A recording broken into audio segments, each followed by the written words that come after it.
반갑습니다. 플러스 경매 김수경입니다. 저는 부산 울산 경남 지역 경매 대행 그리고 경매 교육 일을 하고 있습니다.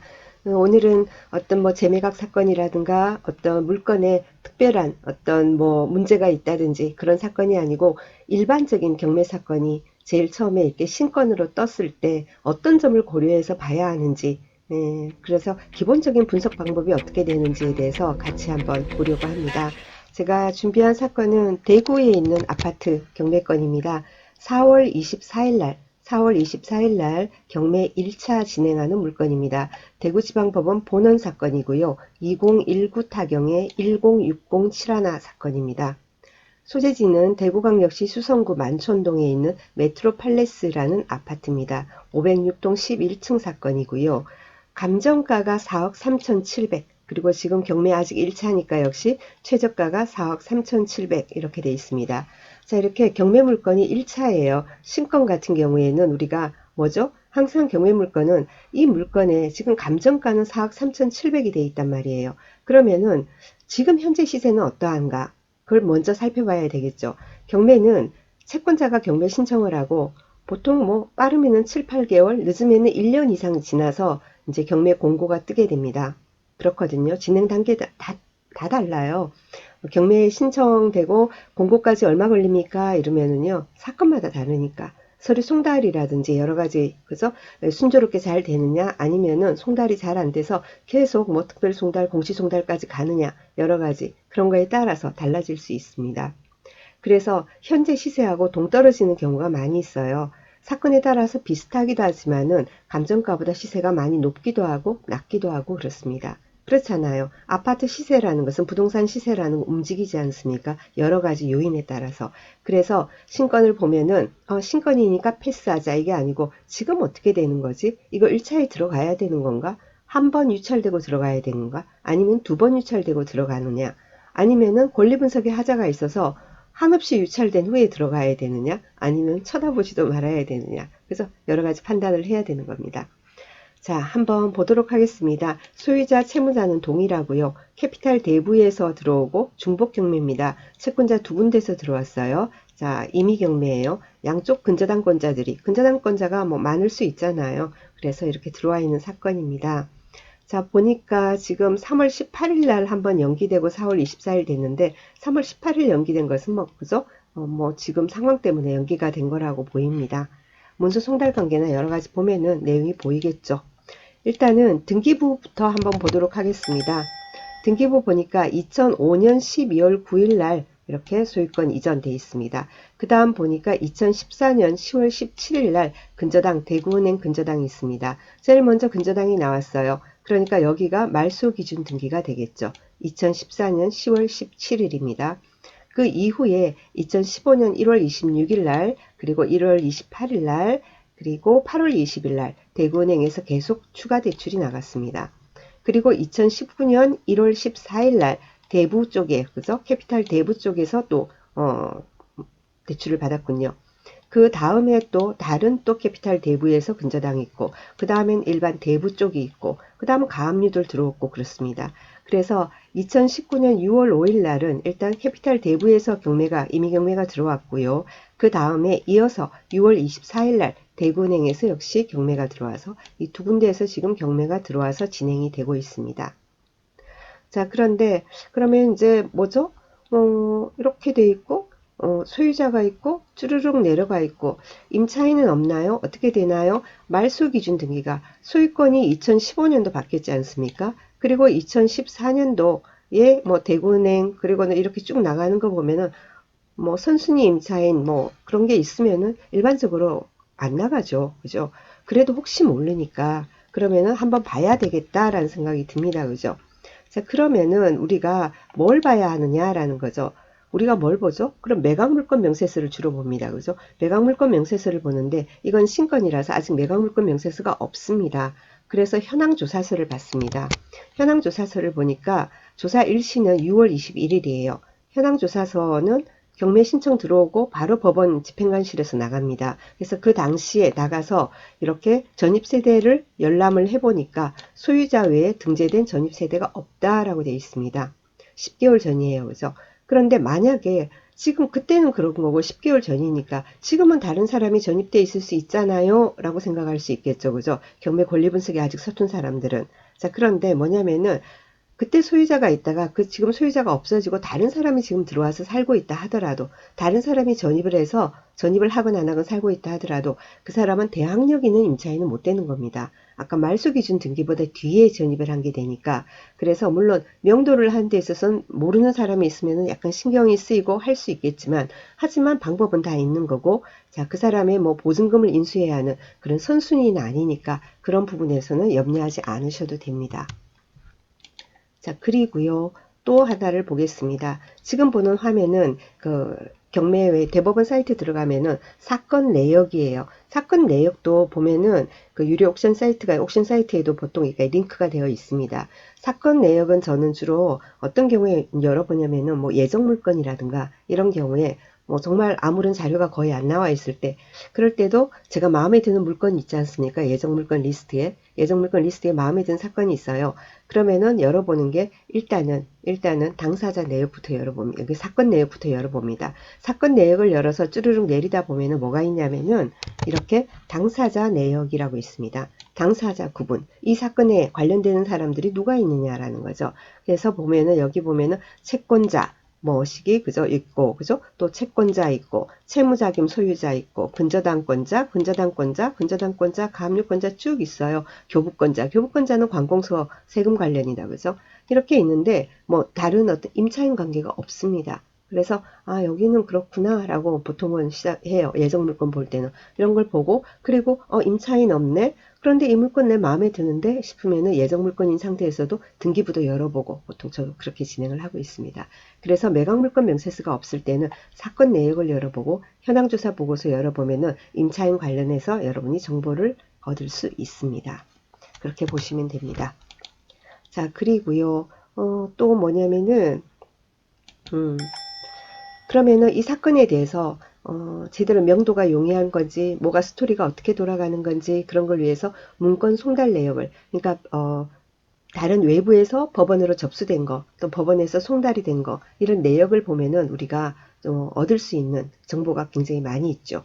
자, 지금 보시는 것은 문건 처리 내역입니다. 문건 처리 내역에 제가 표시를 해놨죠. 뭐가 있냐면 이게 나와요. 6월 27일 날 채권자가 주소 보정서를 제출했다고 나오고 가로 안에 소유자 이름이 있습니다. 주소 보정서를 제출했다 이 말은 경매가 개시가 되면은 법원에서 경매 시작합니다 하고 통지가 가거든요. 그 서류를 안 받는 거예요. 그쪽에서. 그걸 받아야지 그 다음 진행이 되는 겁니다. 근데 안 받는 거예요. 그래서 그런 경우에는 주소 보정을 하게 됩니다. 주소 보정하는 방법에 대해서는 다음에 말씀드리고요. 말씀드릴까요? 안 가잖아요. 그러면은 경매계회를 통해서 주로 이제 주소 보정 명령을 받아가지고, 주소 보정 명령을 받아서, 그러면 주소 보정 명령을 받으면은 그 상대방에 대해서, 여기 같은 채무자에 대해서 주민등록 초본을 발급받을 수 있습니다. 주민등록 초본을 발급받으면은 뭐냐면은 이 사람이 여기 살고 있는지 아니면 다른 데로 또 전출을 했는지 이런 내용이 나와요. 그래서 알 수 있잖아요. 근데 그대로 있다면은 거기에 대해서 뭡니까? 특별 송달을 신청을 하게 되는 거죠. 이렇게 됩니다. 자, 그 밑에 또 가서요. 7월 23일 날 가서도 여기서도 또 채권자가 주소 보정서를 또 제출합니다. 서류를 계속 안 받는 거예요. 그 다음에 8월 9일 날도 주소 보정서 제출. 이런 경우 다 특별 송달 신청 간 겁니다. 또 2019년 8월 26일 날도 뭐 주소 보정서 제출. 야, 서류를 굉장히 안 받는 사람이에요. 자, 그래서 주소 보정서 제출하고 하니까 그럼 그 다음 결과가 어떻게 됐느냐. 6월 7일 날 처음에 그랬죠. 개시결정 정보를 안 받으니까 주소 보정 이렇게 한 거다라고 제가 말씀을 드렸죠. 그래서 경매가 시작이 되고 경매 개시결정 정보를 발송을 합니다. 안 받은 거예요. 여기 보세요. 6월 7일 날 그래서 발송했는데 안 받아요. 폐문부재 돼 있어요. 그 다음 쭉 내려가서 6월 19일 날 다시 발송합니다. 역시 폐문부재. 또 뭡니까? 발송했는데 뭡니까? 여기는 기타 송달불능 이렇게까지 나옵니다. 자, 그 다음이요. 그 다음 계속해서 이어서 볼게요. 여기도 보니까 7월 30일도 개시결정 경본 발송, 기타 송달불능 아까 위에 이어지는 겁니다. 8월 14일 날, 그죠? 다시 발송, 8월 16일 이사불명, 그 다음 8월 28일 또 발송, 9월 12일 도달. 자, 이것은 공시송달로 도달을 시킨 겁니다. 어떻게 하건 도달을 시켜야 그 다음 단계 진행이 되거든요. 그래서 8월 24일 발송하고 9월 12일 이렇게 된 것은 공시송달이 12일 걸리거든요. 그래서 아마 공시송달로 됐다라고 보입니다.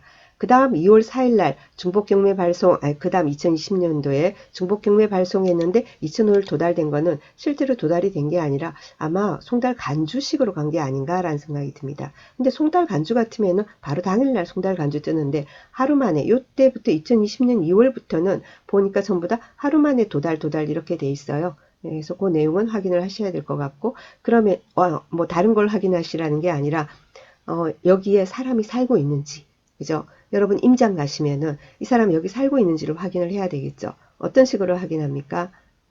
현관문 앞에 가봐야죠. 현관문 앞에 가보면은 사람 안 살면 어떻게 돼 있어요? 막 딱지딱지 붙어 있잖아요. 등기 온 거 막 노랗게 딱딱딱딱 붙어 있고 굉장히 뭐 그죠? 등기 오픈물이면 현관문이 지저분해요. 그 앞에 공동 현관대인데 어떻게 들어와요? 비번 알아야 들어가는데 예, 다른 사람 들어갈 때 들어가면 되잖아요. 그죠?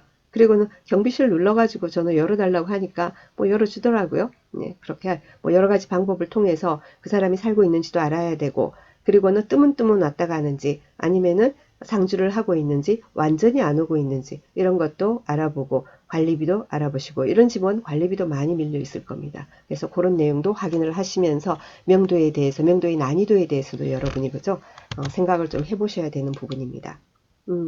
배당관계 이런 거는 특별하게 할 건 없어요. 이거는 배당관계는 보니까 지금 신건이라 4억 3,700입니다. 경매비용 약 500을 빼고 4억 3천 정도로 배당을 하게 되는데 여기는 다 거의 뭐 위에 순서대로 물건들이 쭉 있었잖아요. 그죠?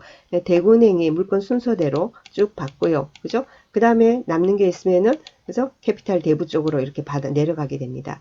경매가 두 군데서 들어왔었죠. 그죠? 경매가 두 군데서 들어올 경우에는 어느 한 군데라도 배당이 되면 경매는 진행이 되는 겁니다. 대구은행하고 캐피탈 대부 쪽에서 들어왔습니다. 여기는 먼저 신청한 곳이 대부 쪽이니까 여기 신청 채권자 되어 있는데 대구은행 역시도 경매가 그죠? 신청이 됐습니다. 그래서 배당 관계는 여러분이 신경을 안 쓰셔도 되고 그러면은 남는 중요한 건 뭡니까? 이 집의 가치가 진짜 얼마냐라는 거죠. 4억 3,700 돼 있는데. 그죠? 그래서 한번 같이 보려고 지도를 제가 열어놨는데요. 아파트 위치 좋더라고요. 아파트 위치 좋은데 지금 보이십니까? 지금 보니까는 여기가 아파트인데요. 지금 해당 물건 아파트예요. 수성구청역, 만촌역, 범어역 이렇게 돼 있는데 뭐 여기서는 거리는 걸어가기는 좀 뭐해도 그래서 주변 환경이 상당히 좋아요. 학교도 그렇고 시장도 있고 이마트도 있고 뭐 시장 있고 세무서 있고 문화방송, 법원 있고 뭐 여러 환경이 참 좋습니다. 그래서 제가 이 사건에 대해서 좀 자세히 보려고요. 이 아파트 자체를 이게 지금 506동 아닙니까? 그죠? 아이고 호수가 자꾸 나와서 민망하게 이해하죠 뭐. 506동이에요. 자 여기에서 여러분이 보셔야 되는 게 뭐냐면은 해당 평수 있지 않습니까? 동일 평형이라 하더라도 동마다 예를 들면 전부 다 예를 들면 동일 평형이 똑같은 방향이다 이러면 그나마 낫지만은 똑같은 방향이라 하더라도 앞이 T였느냐 아니면 뒷동이냐에 따라서 뭐죠 시세 차이가 좀 날 수 있는 거 아니겠습니까? 아파트 시세라는 거는 옆에 편의시설 그래서 편의시설이 얼마나 가까우냐 학교가 얼마나 가까우냐 또는 일조와 조망이 얼마나 좋으냐에 따라서 그죠 시세가 달라집니다. 그래서 여기를 보니까 여기거든요. 여기가 제당 물건은 이거는 정남향이에요. 정남향인데 같은 평수 보면은 이게 506동도 있는데 506동은 거의 서양에 가까운 남서양입니다. 그죠? 그리고 요거는 살짝 작은 평수고 508동이 있네요. 508동도 서양에 가까운 남서양이에요. 그죠? 그렇다면 어떻게 되겠어요? 같은 평형이라 하면은 506동, 508동, 506동, 508동보다는 503동의 시세가 있겠죠. 조금 전에 제가 잘못 설명드린 게 해당 물건은 경매건은 요 동이에요. 요 동이에요. 그리고는 같은 방향으로 요게 있고요. 그래서 요 동은 앞에 도로 때문에 좀 시끄럽지 않겠나라는 생각이 들고요. 그리고 제일 좋은 거는 아까 말씀드린 503동이에요. 근데 503동이 경매 나온 건 아니에요. 제가 조금 전에 잠시 멘붕 왔어요. 네, 그렇습니다. 그러면은 매물을 보면은 여러분이 시세를 이렇게 볼 때, 똑같은 평수가 시세가 이 정도구나 하고 보시면 안 되고, 그죠? 요 503동은 당연히 높습니다. 503동 물건의 그 호가라든지 뭐 여러 가지 거래가 뭐 시세를 보고는 똑같이 판단하시면 안 되는 거예요. 이거 시세 차이가 그래도 한 2, 3천 원 이상은 날 것 같습니다. 한번 그래서 한번 볼까요? 한번 보겠습니다. 한번 보니까 지금 이것만 나와 있네. 이 해당 평형에 대해서는 여기가 없네요. 면적별 시세에 매물로 보겠습니다. 이 세 가지 평형이 있거든요. 이게 이제 이거보다 작은 평수도 있고 큰 평수도 있고 그래요. 경매권보다 여기에 해당하는데요. 전용 면적 기준으로 확인을 해보면은 매매만 한번 따로 정리를. 제가 아까 503동, 506동, 508동 세 가지가 그죠? 있다고 했습니다. 동일 평형으로. 자, 그러면은 제가 좋아요 한 게 아까 503동이었어요. 정남향에다가 참 좋더라고요.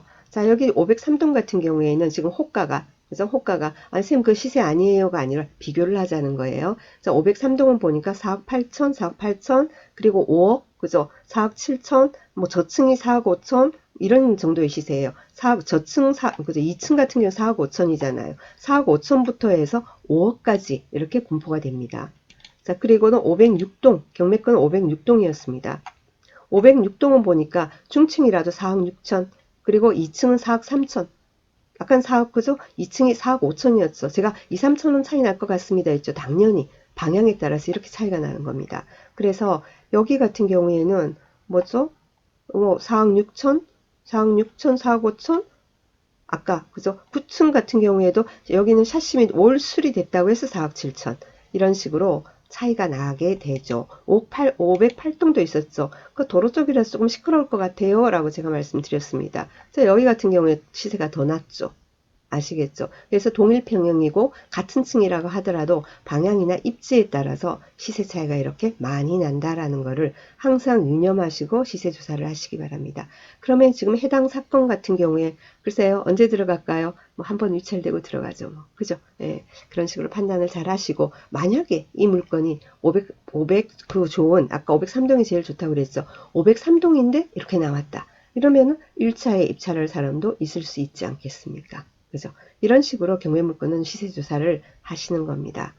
잘 아시겠지만 그래도 초보분들 위해서 제가 말씀을 드렸습니다. 좀 도움이 되시길 바랍니다. 자, 월요일 기분 좋게 시작하시고요.